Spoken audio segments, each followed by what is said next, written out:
काय सांग? आज साहेबांची भेट घ्यायला गेलो होतो आम्ही, नेमकं काय करायचं काय नाही, कारण जे आमचे नेते ठरवतील ते आम्ही मान्य करणार हे आम्हाला माहिती होतं, म्हणून आम्ही त्यांची भेट घ्यायला गेलो होतो. त्यांनी सांगितलं हरकत नाही आहे, बोले आजच्या रात्र वाट बघा आणि उद्या काय ते निरोप येईल तर रात्री आम्हाला निरोप येईल आणि योग्य निरोप येईल असं आम्हाला वाटतं. महेंद्र दळवींची मुलगी फॉर्म भरलेला आहे आणि त्या अर्ज भरलेला आहे, परंतु ते माघार घ्यायला तयार नाही. नाही, ते बघूया ना, ज्यावेळेला साहेब सांगतील त्यावेळेला मागं घ्यायचा ठेवायचा काय ते ठरलं जाईल, परंतु साहेबांचा आदेश हा अंतिम असणार आहे आणि त्याप्रमाणे महेंद्र दळवी पण मान्य करतील असं आम्हाला वाटतं.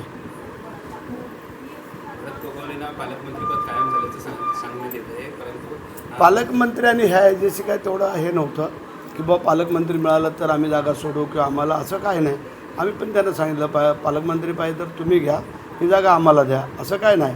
परंतु आमचे नेते एकनाथ शिंदेसाहेब आणि देवेंद्रजी आहेत मुख्यमंत्री, सुनीताई आहेत, हे तिन्ही नेते जे काय ठरवतील ते आम्हाला तिन्ही पक्षातल्या लोकांना मान्य करावं लागतं आणि म्हणून करता आम्ही साहेबांची भेट घेऊन त्यांचा सल्ला घेतो. तटकरे पण आग्रह करत आहे, काय आपण सांगू शकतो? तर ठीक आहे ना, आता त्यांची तर मागणीच आहे, त्या काही प्रश्न नाही.